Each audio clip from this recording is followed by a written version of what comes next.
Like, I have checked a few replays and few live games before, and everything was working just fine.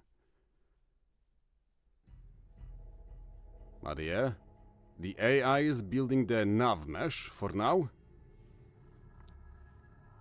And fingers crossed everything is gonna work out just fine. Come on, come on. We are loading in. The players are gating in. Everyone is here. Players are already dividing the mexes, as we can see. And God bless, we are in the game. So yes, it seems like Hybrid is gonna be Navy player here. And sorry, I got so stressed I forgot how to speak in English for a second. Like, I'm so glad it's actually working out, but yeah. Basically, Gingerbread here, playing Aeon, is gonna be the air player for the team Blast Shield. Blast Shield is actually gonna be playing on one of the most important positions. It might not look like it, but starting on this island here, he's gonna have a lot of mexes to actually expand to. Here to the left side, right side, yeah, there is so many mexes that yeah, this is a very important slot. And I like to see the captain actually taking this position for himself. And then we're gonna have this guy here playing UEF in the middle. He is most likely gonna be forced to go and build some AA and other stuff, as I can also see, or just think that we're gonna have some drops happening here and there, as in many games on Maridia, the opposing player together with this guy here, they are going for aggressive drops on this side of the island here, so yeah, maybe we're gonna have some nice action happening in this position here. Other than that, on the middle slot, we're gonna have Unknown playing Aeon. Then, on one of the most important slots in the game, we're gonna have the team captain, Tryth, taking the game into his own hands in the Seraphim ACU. And then, last but not least, the two players from Team Tryth. It is gonna be Protect going for Seraphim, and he's gonna be playing the Navy game. And for the air player, we're gonna have Donnie already going for the fast T2 Max upgrade. And yeah, I love to see it happen, mate. I just love it. After all, the more maxes we have, the better it is, and that was the wrong side. Nope. My cabins are all wrong, but yeah, the bigger the maxes, the better the fight, as they say. Then, for the M27, it seems like the players have, or should I say the tournament director, have opted for checking the one Seraphim and other Aeon here, so both Priscilla and OUI M27 are gonna be here to go and actually put a wrench in the plans of the Team Tryth by being a little small nuisance on the left side. We're also gonna have a fast T1 bomber from Unknown, and it's gonna go and harass the player on the other side of the map. That is the Blast Shield, the captain of the enemy team, but it seems like there is a T1 fighter already out, as the interceptor is gonna intercept the bomber and shot it down in no time at all, making the play from Unknown not work out at all. So a really nice awareness coming out from the team Blast Shield, making sure that the early aggression is not gonna work out. And it seems like both Tryth and also Seraphim are already expanding with the fast, and I mean very fast transport here. As we can see the chariot dropping one engineer after another, which is very nice to go and see. And the same is happening on the other side, where we have Tryth using the Vish T1 light transport to go and actually drop the engineers. And yeah, this is actually a little bit different game plan from the players. We can see Tryth not going for all of the mexes available to him on the sea and the islands, but rather he is gonna go and drop 4 engineers here and go for the fast naval factory, which is a stark contrast to his opponent, Mr. Seraphim Noob, who is basically going for all the mexes around the map. So yes, he is most likely gonna have a economy advantage compared to his opponent, but he is gonna be behind on the T1 naval game, which can, well, come to bite him in the ass. And oh my goodness, look at this. The M27 AI, it's sending engineers to reclaim the T1 Nexus belonging to unknown, so yeah, this is kinda funny to see. And it seems like there is a similar invasion happening on the other side of the map. As we can see, that the engineers from the Alexandria and An Ushito are just pouring in one after another from the seaside, as they're gonna reclaim the Nexus belonging to Blast Shield this time around, so yeah. The AI is already playing around. We have the Scorchers from Blast Shield coming up to go and shut down the incoming engineers. We also have some small fights happening as the air fight between both Blast Shield and Unknown is raging on. It seems like the victory is gonna go firmly into the hands of Mr. Blast Shield, who not only had more units available, but also, more importantly, he had the first shot. And now we have the T1 bombers coming in to go and deal massive damage versus the enemy, as both the engineers and the T1 power grid are gonna come under the fire from the T1 bombers, both the Scorcher and Sinve. And yes, this is gonna be absolutely brutal when the chain reactions actually hit the field. Okay, the T1 units are not gonna get finished as the MAA is actually getting landlocked by the bombs. We have some support coming in from Tryth, but this is actually not gonna be enough. It can shut down a few of the enemy bombers. But still, is it gonna go and finish all of them? I don't think so, as we can see that Blast Shield have way more units available. And yeah, the air control is firmly in the hands of the team Blast Shield for now, but it seems like the AI, the M27, is walking its own ACU to go and try to reclaim the factories belonging to Hybrid. But yeah, fortunately for Hybrid, it seems like he have built the Zoata, the T1 torpedo launcher, to go and make sure to go and say, shoo, shoo, go away you pesky ACU, this is my land. And as such, together with the help of the T1 attack submarine, the enemy ACU is gonna be forced to go and run away and try to find safe spots, or should I say, a safe haven in its own island. Now let's see what's happening on the other side, where the M27 is also trying to go and bully the players like Protect. Thankfully, Protect have the same playbook as the enemy team, as he have already built a T1 submarine which is gonna go and push out the enemy ACUs from the game. Let's see what is else happening here. Or what is the state of the T3 air players? Well, the T2 air HQ upgrade have been stopped, as it seems like Gingerbreadman is gonna opt for building more power and more T2 mexes before actually going for the T3 rush. And let's compare it to his opponent, Mr. Donny. Donny is already on the T2 Air Factory upgrade. And yes, the T2 HQ is already finished. We can see him building the T2 power generators. First one already finished, so he's already ahead of the curve compared to his opponent, which is very nice to go and see. There is also some torpedo bombers and even Swift Winds being built by the M27 by the Pristila and Om Uyal, which means that Protect is unfortunately gonna be unable to go and exert control over this left side of the map. Although, looking at the map state, it seems like he is doing much better compared to his opponents, where both Mr. Gingerbreadman and Hybrid are actually coming under fire from the enemy torpedo bombers. Okay, never mind, it seems like the interceptors were here on time to go and save it. But yes, I am not so sure about using the ACUs to go and be so aggressive versus the AI. Especially as we have just noticed that the T2 air factories are already in the play and torpedo bombers are coming out from them one after another to go and bully the ACUs belonging to our human players. And yes, Unknown is gonna have a very bad day as we have a Sparky drop happening here in the middle of the map. And oh boy, what is that? There is also some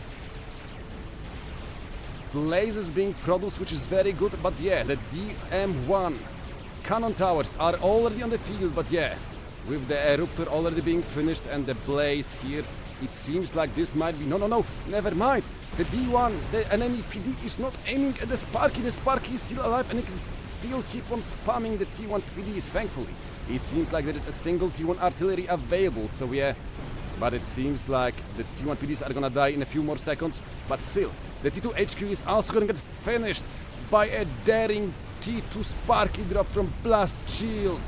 What a massive victory here on this part of the map. Now with the T2 HQ done.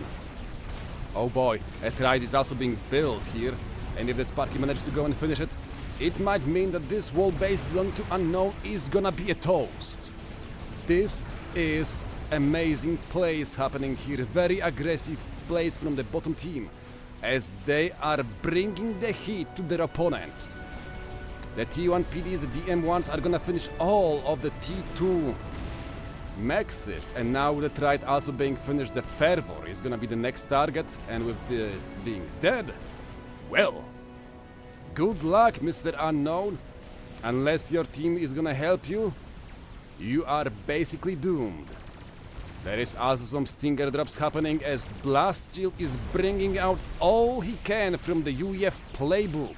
Stinger, Sparky drops, everything, okay? It seems like there is some help coming from the top side, as both Tryth and Endranii are gonna bring in some support from the air side of the map, as the T1 bombers are gonna go and kill the Sparky together with the Renegade from Tryth, which should go and clean up this position for the Unknown, although, let's be honest, the damage that have been done is massive. It's been massive. Let's see what is happening here in this fight of M27 going up versus Hybrid and Gingerbread Man. Well, it seems like the M27 is not really sure how to go and deal with all of these ACUs in here, after they have reclaimed all of the naval factories belonging to the computer players. So yes, this is gonna be interesting. We also have a Stinger raid happening on the left flank, although it seems like, yeah, Blast Shield is actually just not really sure what he can use them for. And let's see, and yeah, that single Spark is still here. It is still here, killing engineers left and right with its small gun going pew pew pew. You die now, and yes, the T1 bombers from Tryth are gonna save the day. Honestly, Blast Shield is really showing up in this tournament from the very first game. So mad props to him. We're also gonna have a small drop from Seraphim Noob. Okay, never mind, this is just a single T1 engineers being transported. And let's take a look what is happening, what is the game state. It seems like Tryth is honestly building quite a considerable naval force in here, as we can see that the frigates and the T1 submarines are becoming more and more numerous on the right flank. The question is, how is the enemy team gonna respond? And oh my goodness, there is the air snipe! There is the air snipe! M27 it had enough! It is starting to produce more and more torpedo bombers to go and make sure that the Gingerbreadman and Hybrid are gonna shoo away from the doorstep of its own base. And yes, they might have a few Swifties and also interceptors available, but still there is MAA being produced by the enemy units. So yes, okay. The Utsavoch, the destroyer from Seraphim, is already hitting the field. And honestly, there is no better choice versus T1 spam than the Seraphim destroyers, as their laser beams are gonna make a short work of the enemy spam here, as we can see, with the Zuis and Auroras dropping down one after another. There might be quite a few of them available in here, but hey, they are no match versus the T2 units available to our players here. What's interesting to see is that we're actually having a quite considerable numbers of air units being produced by Blast Shield in the middle, as it seems like some Janus are on the menu here, as the player is gonna go and try to bomb the T1 naval factory belonging to Unknown, who is trying to somehow get back into the game. Let's see what else is happening, because yeah, we can see some grey units, the T3 ASF being produced by Endranii, compared to his opponent, who only just now finished the T3 RHQ and only have 2 scouts available. So yeah, the air game so far is in the hands of the top team. And man, are they gonna actually stop this push or not? Like, there is the destroyer, there is the cruiser and the frigates available, but the spam is getting closer and closer to Gingerbread Man, who is actually somehow on only 1800 HP. I guess those M27 torpedo bombers really did a number on him. That's quite evident by, well, his quite poor HP pool. And the question is now, how is the game gonna go and progress from now on? Because I still feel like the game is quite even with the losses from Unknown happening on the middle.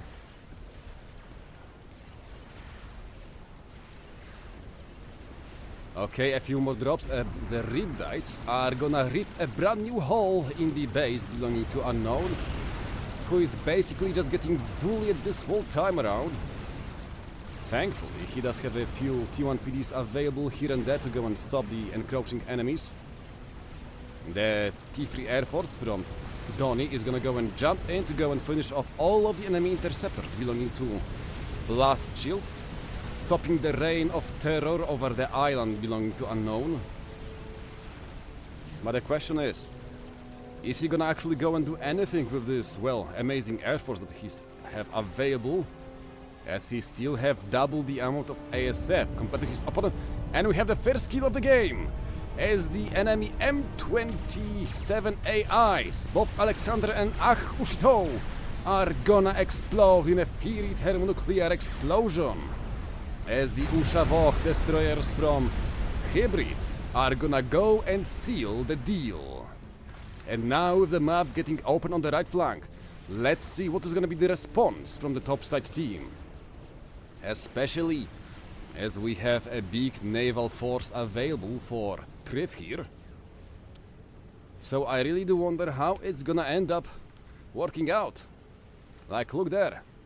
We have the 2 destroyers from Hybrid actually inching closer and closer. And the question is, are we gonna see them fight it off versus those army numbers here or not? Or actually, do they even know that they're here? Okay, it seems like Tryth have the information about the 2 destroyers being here. And the opposing team, Hybrid, he also does have a decent enough coverage, although he's not aware of what kind of units are here in the naval mix. So we will see how it's gonna work out. On the left side, it seems like Protect is actually also getting to the job, as he's gonna go and try to snipe the Uyal, the M27 AI, the pink one Seraphim on the left side. But the more interesting thing is happening on the right flank, as the push from Tryth is actually still happening. Okay, the ASF are here to go and shut down the drop, so yeah, it seems like the island incursion from Tryth had been denied by Gingerbread Man, who had the ASF stationed at just the right position to go and intercept the enemy units. And as such, the once M27 ruled land is now gonna belong to Hybrid. And with this thing actually being quite, well, full of mexes, 1, 2, 3, 4, 5, 6, 7, 8, 10 mexes being available, that's actually a huge progression for the bottom team. And with the Seraphim Noob also starting to go and enforce some rule of power on the left side of the map, it seems like, well, the situation for the top side team is not looking so good. We have 3 Exodus class destroyers supported by Infinity class cruiser coming closer and closer towards the enemy M27 base, Okay, we had a single whaler actually go and kill off the Uyal M27 AC on the left flank. Meaning it should be actually a little bit easier to go and deal with the enemy forces here now, as only one M27 is remaining in here, and the one that is about to get sniped by all of the T2 destroyers belonging to Protect, currently known as Brain Dead Command, and kaboom, baby! All of the M27 ACUs have been eradicated, meaning that this now is basically mano a mano game, player versus player. There is also a big force happening here on the middle, as Unknown had had enough of being bullied by his opponent. Now, with the army of Blazes, Asylums and the T2 flag, he is gonna encroach onto the sacred island of Blast Shield. The T1 Mexes are gonna be the first to fall, as a single Riptide is gonna try to protect the T1 Raider from the encroaching enemy forces. Let's see how is it gonna go and play out, as more and more units are pouring in through the gap in the sea between the mountains. But hey, it seems like there is also a naval fight happening, where we have Hybrid trying to go and make sure to shoo away the forces belonging to Tryth on the right flank. As the state of the game is getting hotter and hotter, the Janus forces are trying to go and drop as much napalm as possible, as Blast Shield ACU is also gonna go and join the front lines. As we can see him trying to go and deal with the Blazes. Unfortunately for him, the Blazes are much faster than the ACU. So they are still free to go and run rampart on the island. The forces belonging to Seraphim Noob, the Exodus class, are getting eradicated one after another after a misclick here, where he pushed too close to the sun towards the units belonging to Unknown, who is here on the counter-attack, making sure to make some space for his own Blazes to keep on moving. The air force from Donnie is actually coming closer and closer. Do they have information about where the enemy ASF are? No, there is no information about the enemy ASF, so Gingerbreadman can actually go and launch a sneak attack. He is not gonna take the chances, as he is gonna actually go and maintain the status quo between the air forces of both teams. But it got really hot in here for a second. After all, a single mistake from one of the air players could have costed them the game. A small torpedo attack versus the enemy destroyers. Unfortunately, with the cruisers being properly positioned, not a single torpedo bomber is gonna hit the enemy ships. And yep, that is quite a deep incursion happening from Unknown in the middle, as the Exodus class destroyers belonging to Seraphim are being forced to keep on running away. Unfortunately for Unknown, he's taking quite a high losses here, which means it's not gonna be that easy for him to regain the footing here. And now it is a time for the counter-attack from Seraphim Noob, as we can see the red units trying to go and fall back. Still, there is a small detachment of Blazes trying to go for a flanking group on the left flank, where they're gonna go and join the forces with the units belonging to Protect. As we can see, the Orange Navy joining forces with the red squares to go and produce quite a considerable army. And if Protect also move in the units here, together with Unknown, I'm afraid to say that the 4 Exodus class destroyers and the Beacon class frigates belonging to Seraphim might not be enough to go and stop it from, well, just rolling them over. A big play happening here at T3 Naval HQ have been finished by Blast Shield, who is now going all in on producing the T3 Neptune.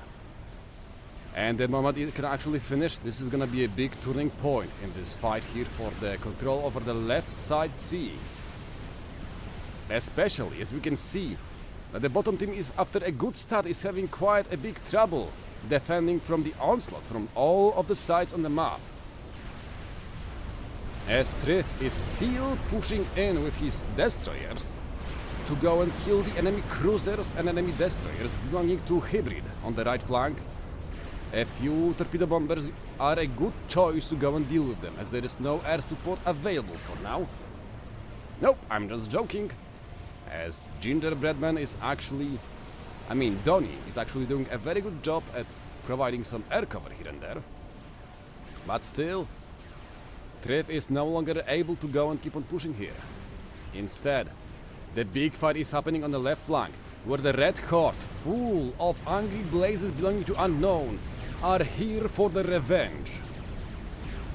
Like we can see, the Lavender Violet units belonging to Seraphim Noob running away, but finally, the Neptune hits the field, and with its big laser guns, the blazes are gonna be no more in a matter of a few seconds. As the plasma guns are gonna open fire once again, and we can see in the background one tank after another just exploding and sinking down to the bottom of the sea.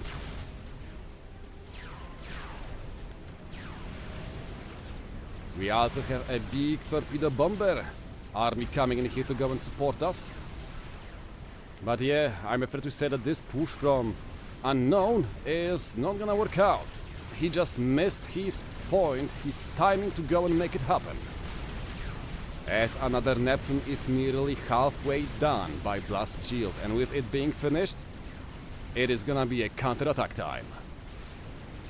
Okay, the big air force from Gingerbreadman is gonna go once again for the cruiser belonging to Mr. Protect. The bombs are being dropped, but thankfully a few of them have been intercepted by the destroyer belonging to him, meaning that the cruiser is gonna stay alive and kill all of the air units belonging to Gingerbreadman. Let's take a look at the amount of ASF available. 35 for bottom team. Topside team, nearly double the amount of units.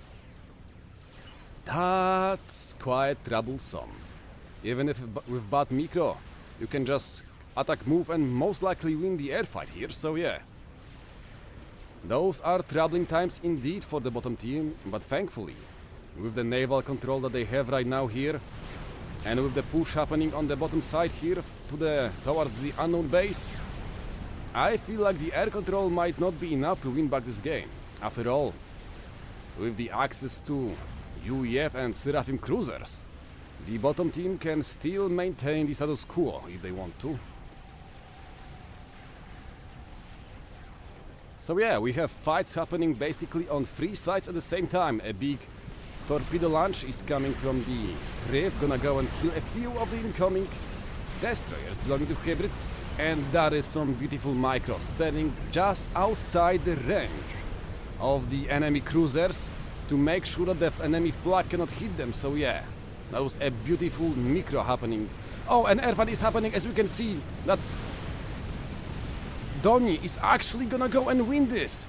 A beautiful turn of events for the topside team. A sneak attack with a bait and switch from the T2 transport being the bait. As we can see, a beautiful victory. All of the ASF units belonging to the bottom side team have been eradicated in a swift manner. So yes, that was actually a beautiful move. And now let's see how is the bottom team gonna respond, because now we can see whalers being actually produced one after another. So yeah, this is gonna be interesting to see what is gonna be the response from the bottom team, because right now they have to go and stop whatever they were doing. Just stop it. Fall back and regroup. Build shields. Build cruisers. Like, just dig in and hold the line, because your position is right now quite precarious. You are between a rock and a hard place. Like, yeah, it was looking quite good for you, but right now the tides of fate have swinged in the other direction, as we can see that Donnie is gonna make the best use of the air win he just had. Let's see where are the T3 heavy gunships gonna go. Tryth opening the floodgates of the T2 air factory is going all in on supporting the T2 torpedo bomber spam in his own base. Okay, the Neptune battle cruiser is here to go and deal massive damage towards the base belonging to Protect. And looking at the naval numbers, I'm afraid to say that without the air victory, they are not gonna be able to do anything about this. as Hybrid is sporting much bigger army compared to his opponent. So Tryth, you better go and watch out. And no, I know that you're trying to be sneaky, pushing with the undercover destroyers, but yeah, there's just way too many Coopers available. The Ushavok destroyers are also here to go and deal the pain towards the hidden units belonging to the Tryth. Here comes the torpedo bomber. They're gonna go and try to go and kill the enemy Neptune. But unfortunately for him, it seems like this is not enough. Only 7,000 HP have been dealt of damage to the Neptune battlecruiser. And as such, Tryth is in a world of trouble. Let's go and take a look at the left flank, where Seraphim Noob is still duking it out with Protect. And unknown, to be honest. And yeah, it seems to be still quite even. So yeah, it seems like while the left flank is a stalemate, we have another airfight happening, Brungen, as the cruisers are going to provide much important cover for the enemy ASF. But once again, it seems like it's gonna be a massive victory for the team Tryth, as Gingerbread Man is proving to be the superior L player this time around. But the cruisers are gonna also deal massive amount of damage to the ASF. And now with the whalers coming in to go and try to shoot them down, let's see if it's gonna work out or not. The whalers are taking a lot of damage, and what a mistake! The flak is just shredding the T3 gunships one after another. They are falling down just like flies. The move order here was tragic, as the air victory was in the vain. For the cruisers belonging to Hybrid are here to prove their worth. And now, with all of the air units being dead, the gates are open. The T2 destroyers, the battle cruiser, are here on the doorstep of the army belonging to Tryth. His T3 Air Navy HQ is gonna get lasered to death. The beams of death are firing one after another. And it seems like this position is gonna be a donzo, as Tryth is saying GG's in the chat, fully aware of how bad his position is compared to his opponent. But at the same time, we can see that Protect, the brain-dead commander, is still here in the game. A big army, a full of T2 destroyers is, well, raging fire on the doorstep of the base belonging to Seraphim Noob, so it is still a 50-50 game, because while the top side might be crumbling, as Tryth is unable to hold his own versus the incoming onslaught of naval units belonging to Hybrid, with all of them now most likely going for a swift push towards the base belonging to Protect. The left flank is still anyone's game. So let's see how is it gonna work out. Like, his opponent is still taking a lot of unnecessary damage, as one frigate after another is gonna go and fall down. But with the Neptune support coming from Blast Shield, I'm afraid to say that it's gonna be very hard to go and kill this army belonging to Seraphim Noob. So Unknown and Protect have two choices to make. They either go and try to go and crack the base and army belonging to Seraphim Noob, or they actually go and move a few of their forces towards the top side here to go and stop Hybrid from dealing more unnecessary damage towards the opponents. So yeah, the Tryth base might be actually quite cooked in here. But if they can actually stem the bleeding, this game is still anyone's to be taken, especially as we can see from the scoreboard that the teams are still evenly matched when it comes to the economy and everything, or even the amount of units or energy produced. We have another bunch of whalers coming in for round 2 versus the army belonging to Hybrid. But the cruisers are here, and the cruisers are very strong versus the T3 gunships, considering there are Seraphim ones, and they sport massive flag DPS. Okay, Protect is gonna actually move a few of his units, the battleship and the T3 submarine, the Yahoo Sol, towards the flank belonging to Tryth. And as such, yeah, they're doing their best to go and stem the bleeding.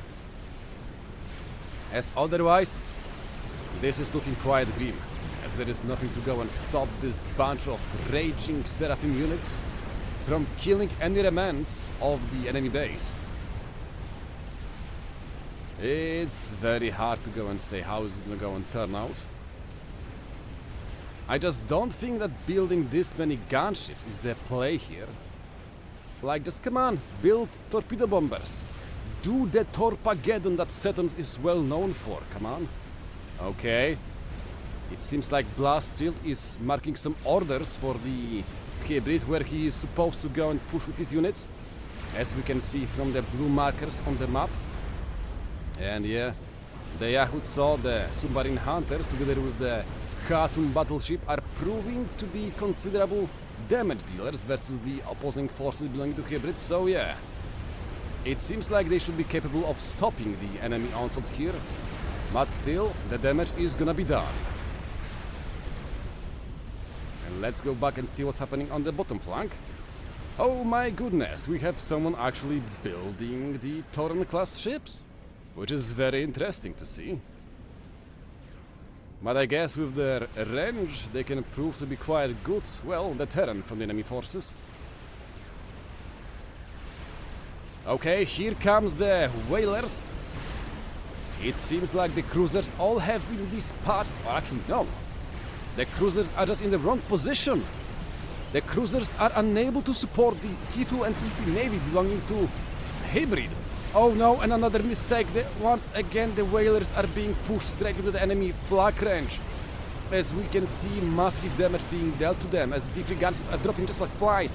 One after another, although this time around there was just enough of them to go and finish the cruisers on time. And now, the big push from hybrid is gonna be nothing more but a machination. There is no air cover, no air available, meaning that soon enough the torpedo bombers are not gonna come. Half of the air grid belonging to Endranii have been just killed. I guess that's why the cruisers were not covering the main force here. They were actually pushing towards the left flank so they can get a good angle at killing the enemy air grid here. So yeah, that is actually a massive win for hybrid, as now his air player, Junior Bradman, can actually get back to the game. So that's quite nice to go and see the team play happening, where one player is supporting the other one.